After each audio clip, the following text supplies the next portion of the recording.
Hey you awake yet? You ain't seen nothing yet.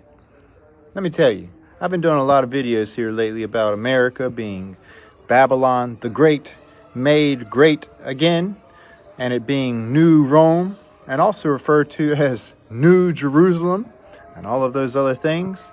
Well, I'm going to put a little icing on the cake today to add to the many hours and hours and hours of videos and live streams and posts that I've been doing here lately.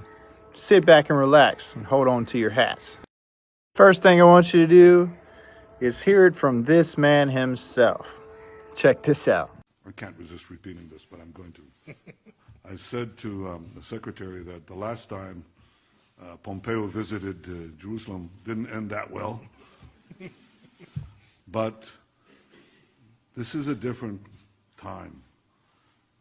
Rome and Jerusalem clashed over values with a great tragedy for the Jewish people. But the new Rome, the United States, views itself as a new Jerusalem. Didn't you know that the name of Washington, before it was called Washington, was originally named Rome, Maryland? But let me show you even more. Let me finish the video. But the new Rome, the United States, views itself as a new Jerusalem.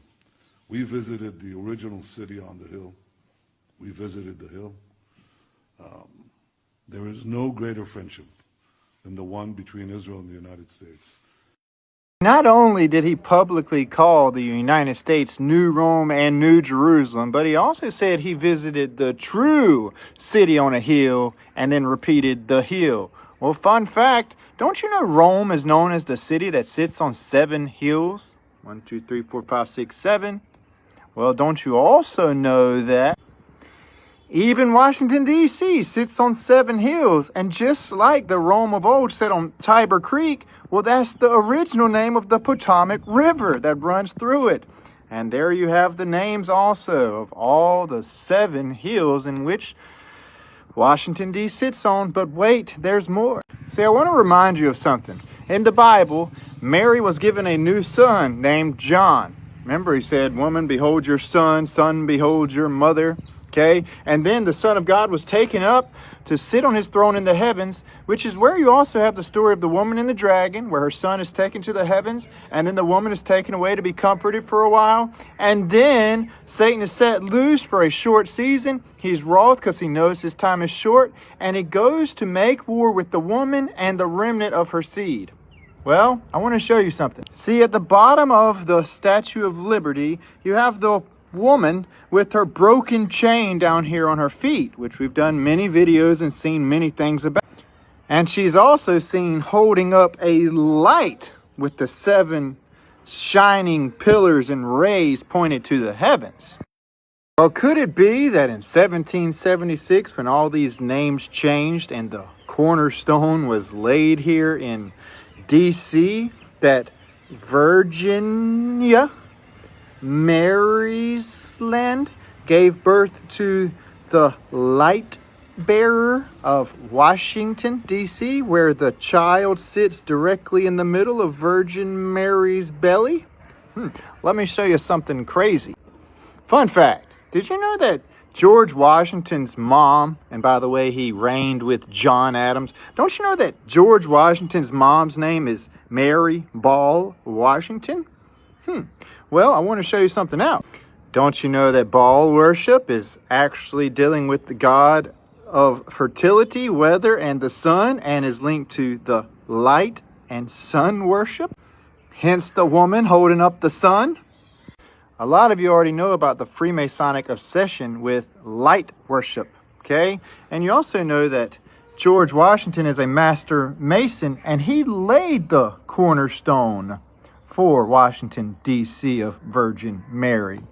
And also, he was referred to as Baal. Go look into that rabbit hole itself. But I don't want to stop there. George Washington was the first president of Mary Baal. But I want to show you the last president and his tie into this whole can of worms. See, nowadays, his name's not Baal, but instead we're worshiping Apollo, the god of light. Same thing, light worship, sun worship, light worship. Do you know which president's obsessed with Apollo? Well, Donald John Trump and his 66-floor penthouse suite that's dedicated to the god Apollo, son of Zeus, the sun god, in which he has everything dedicated to Apollo. And remember, Satan mimics the Most High, so if Yahusha was the first and the last, well, I tell you what, could he make his son, Lucifer, light bearer, Hillel, Ben, son of Shahar, morning star, could he make his son the first and the last also? Well, I told you, George Washington is the first Baal light bearer of the United States of 1776, and his mother was Mary Baal. Well, let me show you the last president of the United States of Babylon the Great / New Rome and his tie-in with this whole thing. See, Donald John Trump's parents are also Mary Ann Trump and Frederick Christ Trump. And also, if George Washington is the cornerstone and the first, well, here's your last. Have fun unpacking all of that. Oh, wait, and there's one last thing. Could this be why we're now building the new ballroom in Washington, D.C. of Virgin Mary, where the dimensions of the ballroom are the exact same dimensions as Solomon's temple? Wowzer, it can't be more obvious than this. So, I hope you have fun down this little rabbit hole, and let me say that if you enjoyed this one, be sure to like, share, and subscribe for more.